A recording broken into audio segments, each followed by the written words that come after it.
싫은 사람 싫은 거죠. 사사건건 트집잡고 게다가 어떤 사람들이에요. 실제로 죽이려고 했던 사람들이에요. 법으로 죽이려고 했을 뿐만 아니라 테러를 통해서 죽이려고 했던 무리들이란 말이에요. 전체적으로. 저라도 사실 국민의힘 의원들하고 일면식도 없어요. 그래도 싫어요. 그게 보통 사람들의 인지상정이거든요. 대단히 훌륭하다 느끼는 한편으로 마음이 참 많이 아팠어요. 저분이 어려서부터 얼마나 많은 그런 일들을 겪어왔을까. 좀 무시당하고 뭐 사람 취급 못 받고 그런 일들을 많이 겪으면서 속이 대단히 단단해진 거예요. 이게 그걸 안 겪어본 사람들, 트럼프처럼 또는 윤석열처럼 늘 뭐 주변에서 칭찬만 받고 있는 집 자식이라고 공부 잘한다 이런 것만 했던 사람들은 그걸 못해요. 그런데 이재명 대통령의 저런 모습은 천대, 어떻게 보면 천대, 멸시, 수모 이런 속에서도 자기 자신을 지켜온 그런 사람만이 보일 수 있는 여유거든요. 대단히 단단하고 자기 자신에 대한 자신감이죠. 너희들이 뭐라고 그래도 내 자신감을, 나 자신을 꺾을 수는 없다, 나를 꺾을 수는 없다. 그 결과로 사실은 좋은 대통령을 갖게 됐다. 그건 자기 불편한 것들을 참지 못하고 또 자기가 약간이라도 대우를 못 받으면, 대접을 못 받으면 모욕감을 느끼고 이런 사람들이 있어요. 이게 앙심을 품게 되고요. 그러니까 트럼프도 똑같아요. 그동안 미국 내에서도 수많은 이야기가 나왔어요. 그런 종류의 사람이라고. 절대로 자기 조금만 손해보는 걸 참지 못하고 위에 올랐으면 강약약강이라고 그러죠. 이런 성격을 가진 사람들이 그런 태도를 보여요. 이재명 대통령이 주범이 되고 이화영 부지사가 종범이 되는 진술이 있어야 그렇죠. 우리가 좀 봐줄 수 있지 않겠느냐. 네. 이런 진술을 했어요. 자, 이 사건은 이제까지 박상용이 다룬 사건의 이름은 쌍방울 대북송금 사건이에요.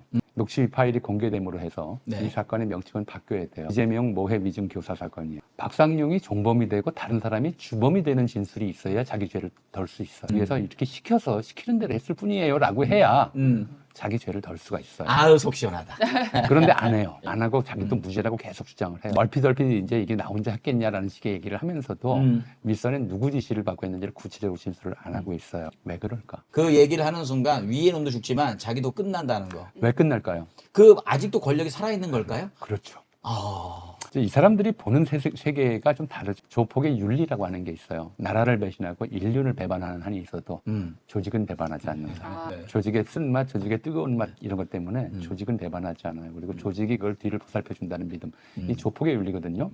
한국 검찰이 정확히 조폭의 윤리를 가지고 있어요. 그러니까 검찰이 조직적으로 지금 박상용 보호에 나서고 있는 거죠. 본인도 그걸 알아요. 이 사람들이 다 뭉쳐서 나중에 뭘 만드냐면 법조시장에서의 자기 지위가 결정이 되는 거죠. 여기에서 이른바 검찰 조직에게 왕따를 당하거나 검찰 조직에게 배신자로 낙인 찍히면 그 뒤에 남은 인생 동안 법조계에서도 자기가 설 곳이 없다라는 거예요. 그러니까 이게 의미하는 바가 뭐냐. 대한민국의 법조시장이 검찰의 수사권과 아주 끈끈하게 연결이 돼 있는 검찰이 수사권을 행사하기 때문에 전화 한 통으로 사건을 무마할 수가 있고 저게 우리가 이화영, 이재명 건이지 그리고 저 건이 정치적 의미를 갖는 건이기 때문에 저런 문제이지 다른 검사에게 예를 들어서 쿠팡 같은 것들이라든가 그거 다른 건들에게 다른 건에서 이제 전관 이제 고검장이나 이제 검사장이나 검찰총장을 했던 전관 변호사가 전화 한 통해서 야 그거 주범을 종범으로 바꿔 그거 사건 덮어 이렇게 전화 한 통 하면 그대로 그 수사와 기소가 그렇게 진행되어 오는 게 우리 역사예요. 현대 역사. 그 시장 자체가 아직 살아 있어요. 그 작동 방식 자체가 살아 있는 거예요. 그러니까 박상용 검사가 저러는 거는 어차피 자기가 이제 검사 옷 벗으면 그 시장으로 들어가야 돼요. 거기서 저놈은 배신자다. 우리 검사 출신들을 이제 조직을 밀고 하고 털어놓고 실상을 털어놓고 배신한 자다 이렇게 찍히면 설 자리가 없기 때문에 저러는 거라고 저는 생각이 돼요. 이 검찰이 조폭 문화에서 벗어나지 않는 한 보안 수사는커녕이고 수사권 자체 어떤 수사권이든 주면 안 돼. 이 문화가 문제인 거거든. 세상에 어떤 용의자가 방송에 나가면 다 이렇게 틀어주나? 어떤 사건 용의자가 방송에 나가서 얘기를 하면 다 이렇게 들어줘요. 들어준 적이 없다고. 그런데도 계속 들어주는 거예요. 이게 뭘 의미하는 거냐? 아직도 검언 유착 카르텔이 작동하고 있다는 걸 의미하는 거예요. 아직도 언론사들은 대부분의 재래식 언론사들은 검찰의 보안 수사권 유지에 관심이 있고 그게 자기들한테도 편해요. 검찰청 안에만 들어가면 세상의 모든 사건들을 다 자기가 특종을 잡을 수가 있고 가만히 앉아서 검사들이랑 술 먹고 있으면 특종 하나씩 나눠줘. 승진하고 상 받고. 이런 시스템이 깨질까 봐 두려운 거예요. 이거 계속 검사들 말만 듣는 거예요. 박상용 검사가 이재명 대통령에 대해서 모해 위증을 교사했다. 이게 문제의 핵심은 아니에요. 검찰이 집단적으로 대한민국 정치를 좌지우지하기 위해서 모해 위증 교사까지 해왔다라는 거예요. 좀 걱정이 돼요. 법무부가 하는 일이. 그러니까 법무부 장관이 빨리 좀 이걸 절차를 좀 진행을 했어야 되는데. 신중하게 하는 거 알겠는데 예. 신중할 시간이 지금 이미 지난 거 아니, 그 신중할 수가 없어요. 그러니까 뭐 나중에 문제 없이 뭐 이렇게 하려고 하는 한 건 달 아닌데. 남짓밖에 안 남았어. 네, 그러니까요. 징계시효가.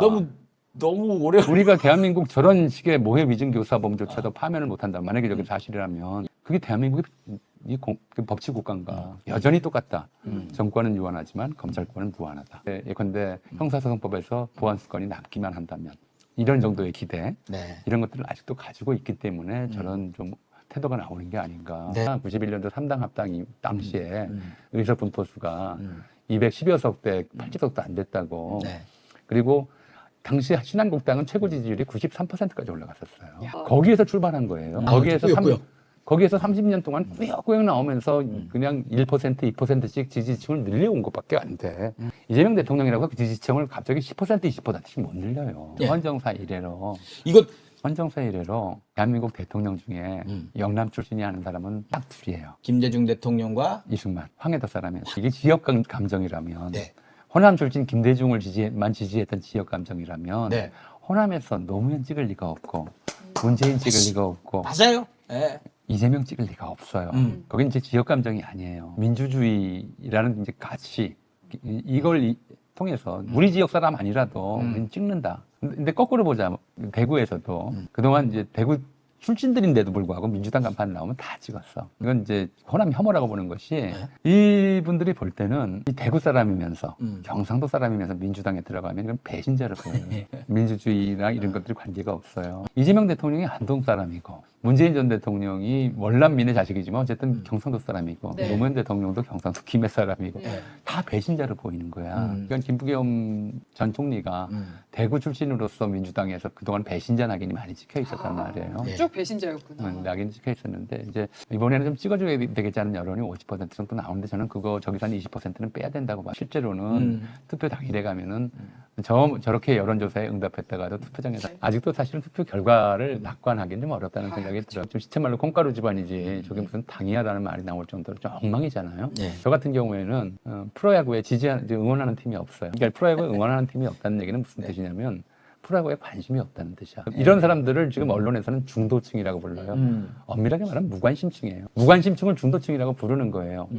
제가 어느 선수가 잘하는지 야구장에 가서 직접 보면 볼 수 있는데 네. 관심이 없으니까 안 가. 안 가면 뉴스에 가끔 나오는 선수만 봐. 누가 잘한다, 누가 맞아요. 못한다는 것만 알아요. 인기 선수만 알아.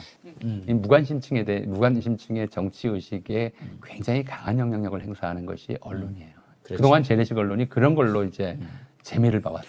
80년에 광주 학살이 있기 직전에 이제 서울의 봄, 이제 80년 초부터 5월까지 이 봄 동안에 수많은 서울에서 10만 명의 대학생이 서울역 앞에 모여서 시위를 하고 민주화 일정을 빨리 이제 추진해라 이런 좀 운동을 했던. 그리고 그 기간 동안에는 각 대학별로 수많은 또 이제 이런 좀 정치 집회, 학생 운동 집회 이런 것들이 열렸었거든요. 근데 워낙 연설을 잘해서 그분 별명이 서울대 대통령이었어요. 연설 잘하고 뭐 좀 정치의식도 분명하고 이게 원래 3당 합당부터 만들어진 거라서 홍준표 씨 같은 경우에는 국민의힘을 배신했다는 말을 할 수가 없어요. 국민의힘에게 배신당한 거죠. 박정희 동상을 세워놨는데 아무리 봐도 홍준표 시장을 닮았어요. 알아 그거? 홍준표 동사. 예. 근데 그 트럼프가 트럼프 기념관을 만든다고 그러잖아요. 동상은 신격화의 가장 기본적인 방식이에요. 이제 그런 면에서 이제 대구 민심의 소재에 좀 너무 영합하려고 했다.